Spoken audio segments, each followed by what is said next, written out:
میں سب سے مختصر گفتگو کرنے والا یوزلی رہا ہوں. آج بھی میری کوشش ہوگی کہ چند الفاظ میں اپنی بات کروں. سب باتیں آئی ہیں اور کسی سے کوئی اختلاف نہیں کیا جا سکتا. اتنا مکمل ایک وہ ہے. میں نے جب مکالمہ دیکھا تو پھر میں نے اس کی ٹرانسلیشن دیکھی تو وہ ڈائلاگ ہوتی ہے، اور ڈائلاگ کے بارے میں کہتے ہیں کہ جب کوئی پولیٹیکل ایشو ہو تو اس کو ریزالو کرنے کے لیے ڈائلاگ کیا جاتا ہے. لیکن ڈائلاگ کے لیے جو اس کی لیٹسٹ وہ ہے انٹرپریٹیشن ہے وہ یہ ہے کہ اس کے ساتھ یقینی طور پر کچھ ایکشنیبلز ہونے چاہیے.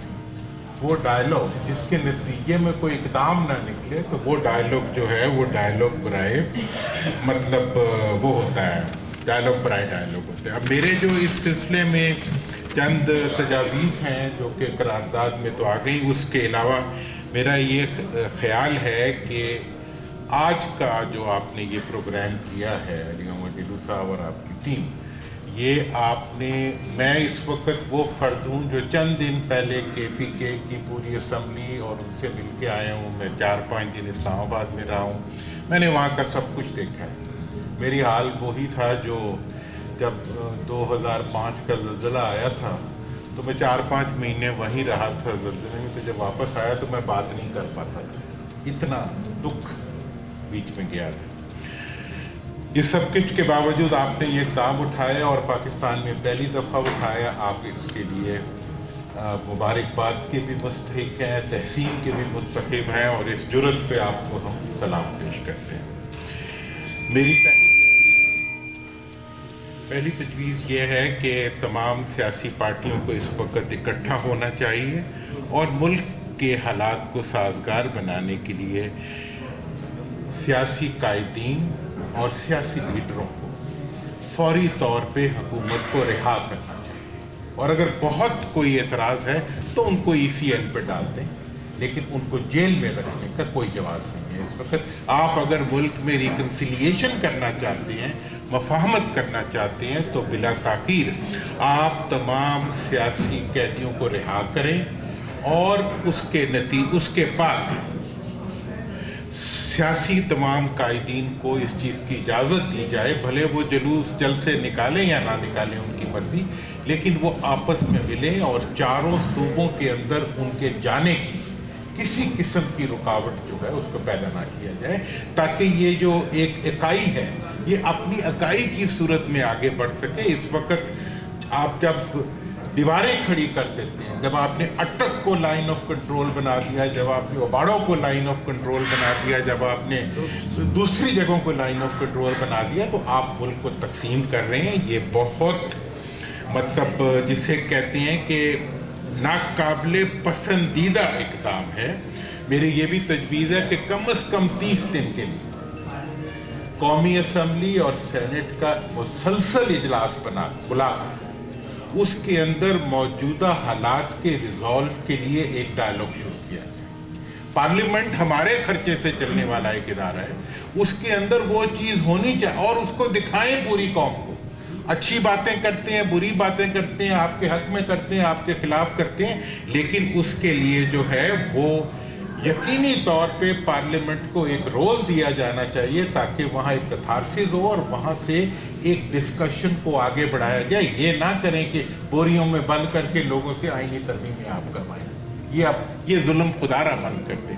دوسری بات میں یہ کہنا چاہوں گا کہ وزیر اعظم برائے مہربانی ٹکراؤ کو بڑھانے والے بیانات، اقدامات اور ملک کی فوج کو سیاست میں ملوث کرنے والے بیانات سے پرہیز کریں. ان کا یہ کہنا انتہائی افسوسناک ہے کہ اسلام آباد میں جو کچھ ہوا وہ ممکن ہی نہیں تھا اگر اس پہ مطلب آرمی چیف میری مدد نہ کرتے. یہ زیادتی ہے. دیکھیں وہ ایک پولیٹیکل ایکٹ انہوں نے کیا ہے، غلط کیا ہے یا صحیح کیا ہے، اس میں وہ کیوں ملکی اداروں کو انوالو کرتے ہیں اور جواز دیں اس کا. دیکھیں سیاست دانوں کا کام جو ہے وہ سیاست دانوں کو کرنا چاہیے. اگر وہ سمجھتے ہیں کہ ان کے پاس اتھارٹی نہیں ہے تو ان کے لیے بہتر ہے کہ وہ ریزائن کر دیں. لیکن آئین کے تحت وزیر اعظم بنتے ہوئے تمام وسائل اور تمام اتھارٹیز لینے کے باوجود وہ ذمہ داری سے جو تہی دامنی کرتے ہیں وہ ناجائز ہے۔ تیسری چیز جو بڑی امپورٹنٹ ہے کہ عمران خان کی اس وقت جان کی حفاظت جو ہے وہ صرف اور صرف وزیر اعظم کی ذمہ داری ہے۔ ایک حکومتی سینیٹر اگر آج یہ کہہ رہے ہیں کہ ان کی جان کو خطرہ ہے تو ان کا تحفظ دینا بھی پھر حکومت کی ذمہ داری ہے اور وزیر اعظم کی ذمہ داری ہے اور اس کو انہیں پورا کرنا چاہیے۔ اور تیسری بات یہ ہے کہ میں یہ بھی کہنا چاہوں گا کہ پنجاب سے بننے والا ایک وزیر اعظم، اس کو یہ نہیں کرنا چاہیے کہ وہ یونینسٹ پارٹی کا وزیر اعظم، اس کو پاکستان کا وزیر اعظم بننا چاہیے۔ اگر اس نے پاکستان کا وزیر اعظم بننا ہے تو وہ کسی کو دہشت گرد نہیں کہہ سکتا، کسی کو حملہ آور نہیں ڈکلیئر کر سکتا، وہ عدالت کے بغیر کسی کو مجرم نہیں بنا سکتا۔ اس کی ذمہ داری یہ ہے کہ وہ ڈیو پولیٹیکل پروسیس اور ڈیو لیگل پروسیس کے ذریعے کسی کو مجرم یا ملزم بنائے۔ جب شہباز صاحب سے میں جیل میں جا کے ملا تھا، باہر نکل کے میں نے ایک ہی بات کی کہ کسی کو عدالت سے پہلے چور کہہ دینا، وزیر اعظم صاحب اس وقت عمران خان صاحب تھے، یہ آپ کا حق نہیں ہے۔ اسی طرح سے وزیر اعظم صاحب کا بغیر کسی ڈیو پروسیس کے بغیر کسی کو دہشت گرد کہہ دینا اور پھر غلط بیانی کرنا کہ جی وہ بندوقیں لے کے اور مسلح ہو کے آ رہے تھے، یہ زیادتی ہے۔ دیکھیں آپ کیوں راستہ دکھاتے ہیں؟ ہم دہشت گردی کے خلاف جانے دے کے آپ کی افواج، آپ کے مسلح ادارے، آپ کی پوری قوم جانے دے کے اس ملک کو دہشت گردی سے بچانے کے لیے ہر قربانی دے رہی ہے، اور آپ اس دہشت گردی کو بڑھانے کے لیے لوگوں کو ایجیٹیٹ کر رہے ہیں، ان کی توہین کر رہے ہیں، ان کی انسلٹ کر رہے ہیں۔ یہ میں سمجھتا ہوں کہ اور دوسری بات یہ بھی ہے کہ بلوچستان اسمبلی سے جو قرارداد آئی ہے وہ بھی بہت افسوسناک ہے۔ پنجاب اسمبلی سے بھی تو پنجاب اسمبلی سے آئی ہے تو اس سے بھی بڑی اس وقت مجھے وہ حبیب طالب کا وہ شعر یاد آتا ہے، جاگ میرے پنجاب کے پاکستان چلا۔ پنجاب کو ہر صورت میں پاکستان کو بچانا ہے۔ پاکستان دیکھیں مشرقی پاکستان بڑی اکائی تھا، جب وہ پاکستان سے ناراض ہوا تو پھر پاکستان کے ساتھ کیا؟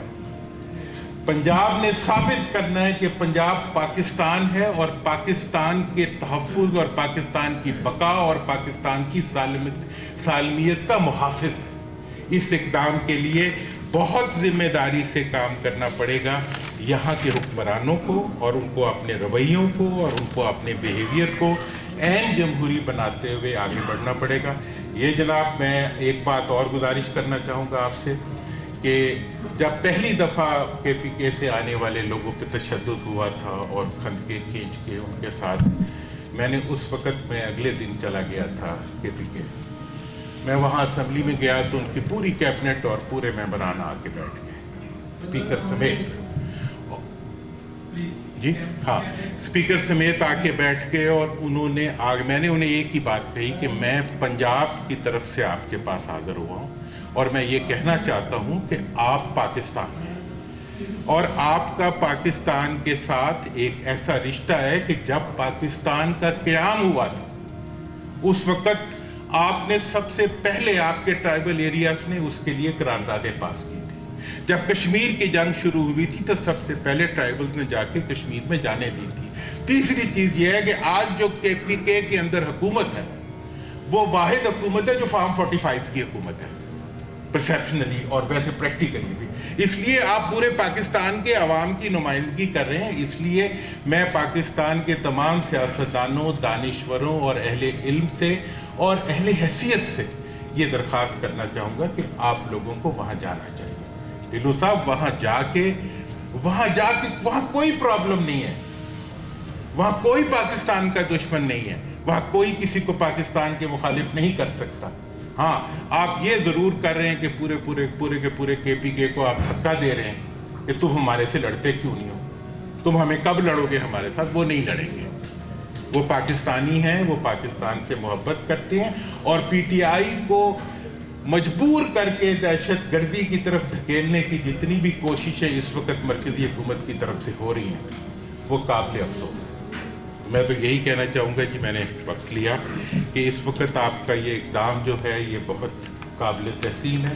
میں امیر العظیم صاحب سے بھی درخواست کروں گا، یہاں موجود امتیاز عالم صاحب سے بھی، آپ سے بھی، کہ دیر نہ کریں جی آپ کو جانا چاہیے وہاں پہ، کچھ نہیں ہوگا. آپ نے اگر مال روڈ پہ وہ جلوس نکالا تھا تو خیبر بازار میں جا کے نکالے. کوئی نہیں آپ پہ تھوکے گا، کوئی نہیں آپ کے خلاف بولے گا. یہ پاکستان ہے، یہ ہم سب کا پاکستان ہے. بہت شکریہ.